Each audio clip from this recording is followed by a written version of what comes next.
और आज बहुत गंदा हुआ मेरे साथ। बहुत दिनों के बाद सोच रहा था कि कुछ वीडियो वगैरह बनाओ, और है ना मजेदार है वो।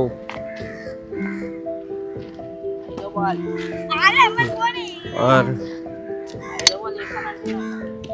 वीडियो काफी दिन से सोच रहा था कि बनाऊं, और आज मौका मिला तो निकल गए लेके ट्राइपॉड ये वो।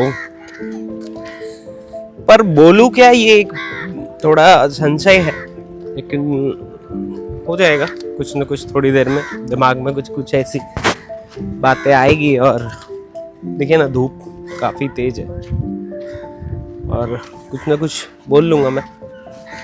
बहरहाल बात करनी है तो हम लोग कहानी, कविता। अब मेरे पास तो इससे अच्छा और कोई टॉपिक दिखता नहीं है, क्योंकि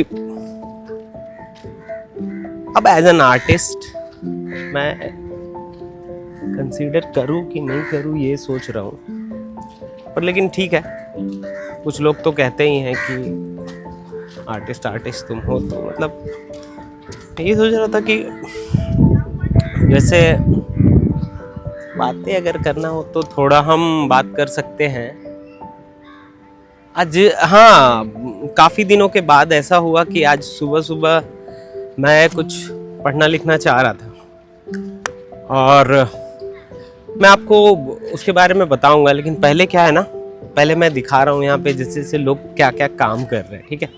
नेक्स्ट अभी क्या मैं पढ़ रहा था और उसके बारे में क्या बताऊंगा वो मैं आपको बीच पे बैठ के बताऊंगा, सुनहरा।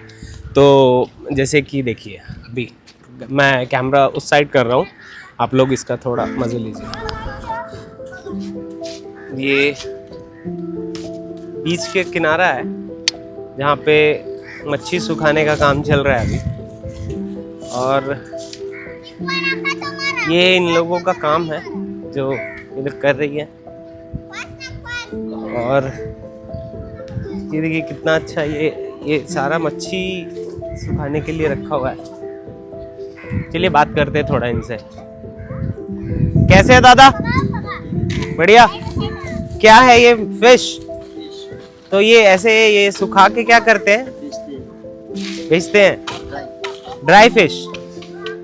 अच्छा, तो इसको पैकेजिंग वगैरह करते हैं कि डायरेक्ट? होलसेल। तो ये कैसे समंदर से आया, उसको साफ वाफ किया और रख दिए धूप में, बस? बहुत बढ़िया, थैंक यू। क्या नाम है आपका? Sorry? Haridas. Thank you Haridas भाई। अच्छा, कैलाश, कैलाश, ठीक है। तो देखो, मैं नाम गलत बोल रहा था, लेकिन नाम को ठीक किया गया। और तो मैं जिस चीज के बारे में बता रहा था आपको, तो वो क्या पढ़ा मैंने वो बताता हूँ। पढ़ा मैंने आज सुबह सुबह प्रेमचंद के बारे में। प्रेमचंद की एक कहानी है जिसको लोग नाटक बना के भी बहुत जगह प्ले कर चुके हैं। तो उस नाटक में क्या था ना कि, अच्छा, नाटक का नाम ये है बड़े भाई साहब। बड़े भाई साहब में एक बड़ा भाई और एक छोटा भाई, दोनों की कहानी है। और कैसे बड़े भाई मेहनत करके भी आकस्मिक तरीके से वो फेल हो जाते थे एग्जाम में, और छोटा भाई कैसे कुछ ना करके भी पास हो जाता। तो उसमें एक मतलब जो क्या बोलते हैं, एक वर्ड आया था, वो था कनकौआ। तो कनकौआ बेसिकली जो हम लोग गांव में पतंग बोलते हैं, गांव में क्या जिसको पतंग बोला जाता है, तो उसका ही मतलब आप कह सकते हैं कि नाम कनकौआ है। और देखिए ना, मैं लिख के लाया हूँ कि इस बारे में थोड़ा सा वीडियो बना पाऊँ, क्योंकि थोड़ी लाइनें ज़्यादा थी इसलिए। तो कुछ यूं सा था छोटा सा चंक है जो मैं अभी बताने जा रहा हूँ आपको। मैं बैठ गया और बैठने के बाद मैं ये रही ये रही ऐसे कि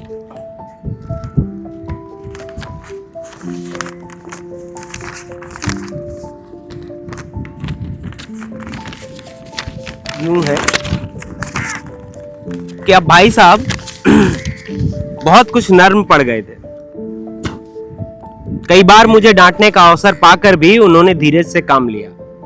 शायद अब वो खुद समझने लगे थे कि मुझे डांटने का अधिकार उन्हें नहीं रहा, या रहा भी तो बिल्कुल बहुत कम। मेरी स्वच्छंदता भी बढ़ी। मैं उनकी सहिष्णुता का अनुचित लाभ उठाने लगा। मुझे कुछ ऐसी धारणा हुई कि मैं पास तो हो ही जाऊंगा, भले पढ़ूं या ना पढ़ूं। मेरी तकदीर बलवान है, इसलिए भाई साहब के डर से जो थोड़ा बहुत पढ़ लिया करता था वो भी अब बंद हुआ। मुझे कनकौए उड़ाने का नया शौक पैदा हो गया था, कनकौआ। और अब सारा समय पतंगबाजी की भेंट किया करता था। फिर भी भाई साहब का अदब करता था और उनकी नजर बचाकर कनकौए उड़ाता था। मांझा देना, कन्ने बांधना, पतंग टूर्नामेंट की तैयारियां आदि समस्याएं सब गुप्त रूप से हल की जाती थी। मैं भाई साहब को यह संदेह न करना चाहता था कि उनका सम्मान और लिहाज मेरी नजरों से कम हो गया है। अब देखिए, ये तो एक छोटा सा इंट्रोडक्शन था कि भाई साहब मतलब वो अब कैसे कैसे और क्या कर रहा था। और अब जो ये लेखक आपको अपनी ओर खींचता है और उनके शब्द कैसे हैं वो मैं थोड़ा बता रहा हूँ। एकदम ध्यान से सुनिएगा, बहुत ही मजेदार है ये। कि एक दिन संध्या का समय हॉस्टल से दूर एक कनकौए लूटने दौड़ता जा रहा था। आंखें आसमान की ओर थी और मन उस आकाशगामी पथिक की ओर जो मंद गति से झूमता पतन की ओर चलता आ रहा था। मानो कोई आत्मा स्वर्ग से निकलकर विरक्त मन को नए संस्कार ग्रहण करने जा रही हो। बालकों की पूरी शोभा लग्गे और झाड़दार बांस लिए इनका स्वागत करने लगी और दौड़ रही थी। किसी को अपने आगे न पीछे की खबर थी। सभी मानो उस पतंग के साथ ही आकाश में उड़ते जा रहे थे। यहाँ सब कुछ समतल था, न मोटर कारें थी, न ट्राम, न गाड़ियां। सहसा भाई साहब से मेरी मुठभेड़ हो गई। अब मुठभेड़ हो गई, उसके बाद की तो कहानी जो है वो मैं चाहूंगा कि आप लोग अगर जो देख रहे हैं ये वीडियो, एक बार जरूर बड़े भाई साहब पढ़िए अगर पढ़ने में इंटरेस्ट है। नहीं तो ये ऑडियो बुक में भी अवेलेबल होती है, कहीं ना कहीं आपको मिल जाएगी। काफ़ी मज़ेदार कहानी है, मुझे तो अच्छी लगी, इसलिए मैं सोचा कि एक वीडियो बनाऊं। और मेरे पास कुछ इतना ज़्यादा ऐसा कुछ बहुत बड़ा कंटेंट नहीं था, तो मैं सोचा कि इसके बारे में ही लिखूं।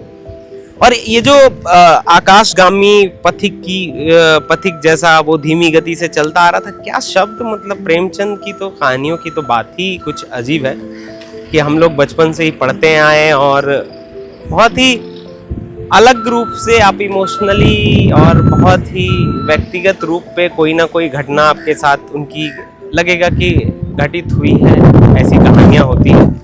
और तो आशा करता हूँ आपको मज़ेदार लगेगी ये थोड़ी बहुत, और ज़रूर पढ़िए कहानी और बच्चों को भी पढ़ाइए, खुद भी पढ़िए, जो मन करे सो कीजिए। बाकी ठीक है, नेक्स्ट वीडियो देखते हैं कब और क्या बनाते हैं, कैसे। हालांकि कोशिश रहेगी कि लगातार बनाओ। और थैंक यू सो मच, लिख के लाया था मैं। बाय।